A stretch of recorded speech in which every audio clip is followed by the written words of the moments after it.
Friends, welcome to my YouTube channel James English literature. और इसमें जैसे कि आपको लिटरेचर के अकॉर्डिंगली आपको वीडियोस मिलती रहेंगी और इनमें पर्टिकुलरली हम यूजीसी नेट और आपके जो मास्टर कैडर के एग्ज़ाम है आफ्टर बीएड और टेट पास के, तो उसके लिए आपको हेल्प मिलेगी। तो अब हम इसमें जो शुरू करेंगे एलिजाबेथ एज से। तो इसमें हम फर्स्ट ऑफ ऑल इस वीडियो में हम ब्रीफली इसको एलिजाबेथ एज को हम डिस्कस करेंगे। देन हम इसके आगे इसके जो भी हमारे मेन राइटर है जैसे Christopher Marlowe, Shakespeare, Ben Jonson, तो उनके बारे में और उनके वर्क के बारे में हम स्टडी करेंगे। तो हमारे साथ जुड़ी रहिए चैनल के साथ। इसको सब्सक्राइब, लाइक, कमेंट, शेयर करते रहिए ताकि हम और ज़्यादा से ज़्यादा वीडियो अपलोड करते रहें। तो लेट्स स्टार्ट। हम एलिजाबेथ एज के बारे में डिस्कस करेंगे। जो जैसे कि जो हमारा टाइम पीरियड है वो उसको डिवाइड किया जाता है। जैसे 16 सेंचुरी कहा जाता है इसको, जो 1501 से लेकर 1600 तक हम इसको 16 सेंचुरी कहेंगे, और 16 से लेकर 70 तक उसको 17 सेंचुरी, ऐसे करके पीरियड को डिवाइड किया गया है।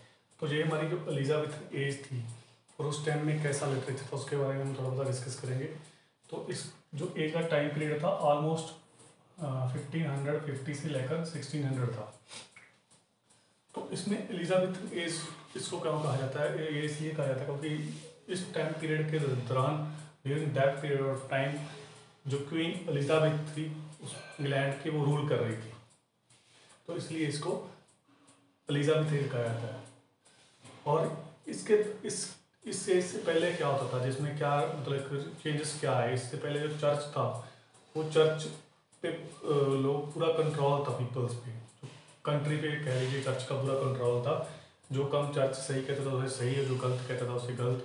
और इसके बीच ये काफ़ी कुछ चल रहा था, जैसे कि प्रोटेस्टेंट हो गया और कैथोलिक। तो दो डिवाइड हो चुका था चर्च दो हिस्सों में, तो उनमें तो कन्फ्लिक्ट चलता रहता था। तो बहुत मतलब एक पोलिटिकल एक स्टेबिलिटी नहीं थी। तो पोलिटिकल स्टेबिलिटी नहीं तो मतलब कुछ भी नहीं होता। यहाँ पे लड़ाई झगड़े तो वो देश कभी डेवलपमेंट हो ही नहीं सकती वहाँ। तो ऐसा क्या हुआ एलिजाबेथ एज में, क्या हुआ जब एलिजाबेथ का रेन हुआ, तो इस एज को हम कहते हैं it is called the golden age of English literature. Golden of English literature क्यों कहा जाता है, क्योंकि इस पर एक पोलिटिकल स्टेबिलिटी आ गई। तो राइटर भी, आर्ट भी प्रमोट हो गया, बहुत सारी चीज़ें, इकॉनमी बढ़ गई, सब कुछ हो गया ना।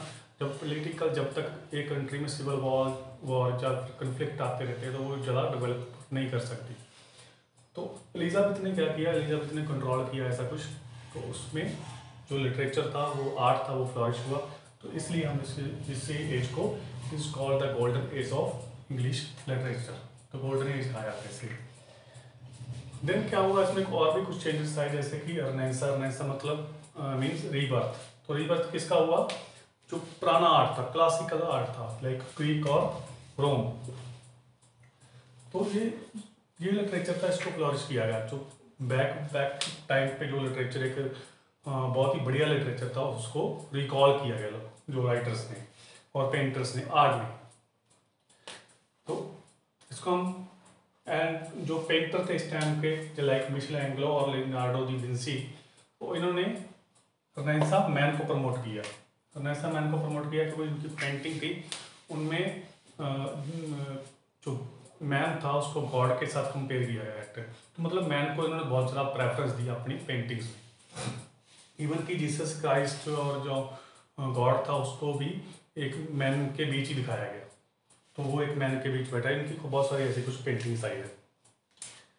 तो रनेसां ह्यूमनिज्म को, जैसे कि पेंटर्स ने ऐसे ही, जो पेट्रार्च था वो उस टाइम का राइटर था, तो उसने अपनी राइटिंग में ह्यूमन को बहुत इंपॉर्टेंस दी। मतलब अभी ध्यान ज़्यादा चर्च से हटकर ह्यूमन की तरफ आ गया। जो ह्यूमन बींग्स थे उनको ज़्यादा प्रमोट किया गया। तो Petrarch known as the father of humanism. तो ह्यूमनिज्म का फादर कहा जाता है। तो church was replaced by the humanism. तो जो चर्च की पावर थी वो कहीं ना कहीं अब ह्यूमन मतलब आगे थी। तो ह्यूमनिज्म में ज़्यादा पावर हो गई थी चर्च की बजाय। तो मैन को इम्पोर्टेंस देने लगी, जैसे कि मैन में बहुत नॉलेज है जी, है ना। तो ऐसा कुछ हुआ कि जो चर्च की पावर थी वो धीरे धीरे डिक्लाइन होने लगी, वो कम होने लगी। तो इस पीरियड के दौरान, और क्वीन एलिजाबेथ का रेन था, ये हमें पता था, और इसलिए इसको एलिजाबेथ ने कहा जाता है। तो वो क्या थी, वो वर्जिन क्वीन भी कहा जाता है उसे, कॉल्ड वर्जिन क्वीन, क्योंकि वो अनमैरिड थी। And she was the daughter of Henry eight, king Henry eight, and the queen Anne Boleyn. And she declared herself supreme government of the church of England, and this helped to the heal conflict between the Protestant and Catholic. क्योंकि इससे पहले Protestant और Catholic जो church divide हो चुका, दो हिस्सों में जो रिलीजन डिवाइड हो चुका था, उनके बीच कन्फ्लिक्ट चलता रहता था।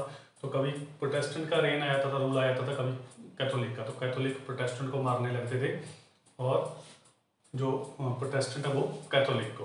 तो जैसे कि हमारी कंट्री में चलता रहा है, जैसे हिंदुज़म, सिखिज़म, ऐसे डिवाइड करते रहे ना, हिंदू मुस्लिम, तो चीज़ें चलती रहती है। उस टाइम पे इंग्लैंड में भी ऐसी, या ब्रिटिश में भी वहाँ पे ऐसी चीज़ें चल रही थी। तो क्वीन एलिजाबेथ ने अपने आप को सुप्रीम गवर्नमेंट कह दिया चर्च के ऊपर के, कि जो किंग ऑफ इंग्लैंड है वो चर्च से भी ऊपर है, तो उसका रूल मानने पड़ेंगे, है ना। तो उन्होंने दोनों को इम्पोर्टेंस दी, कैथोलिक को भी और प्रोटेस्टेंट को भी। तो जब दोनों को इम्पोर्टेंस दी तो दोनों को इक्वल रखा गया, और इससे क्या हुआ, जो पोलिटिकल स्टेबिलिटी आ गई। जो पोलिटिकल स्टेबिलिटी मतलब एक जो कन्फ्लिक्ट चल रहा था दोनों में, तो वो कहीं ना कहीं हील हो गया, कहीं ना कहीं उसको रिकवर किया गया। तो जब पोलिटिकल स्टेबिलिटी आ गई, पीपल को मतलब एक साथ रहने लगे लोग, तो उसमें क्या हुआ, आर्ट फ्लॉरिश हुआ, और दिस कॉज फ्लॉरिश आर्ट और एग्रीकल्चर। तो वूल का उस टाइम में बहुत इंग्लैंड को एक मिला उसका साथ, जो वूल प्रमोट बनने लगा वहाँ पे इंग्लैंड में। तो ऐसा करके बहुत सारा इम्प्रूवमेंट स्टार्ट हो गई, क्योंकि पोलिटिकल स्टेबिलिटी के कारण ये सारी चीज़ें डेवलप होने लगी।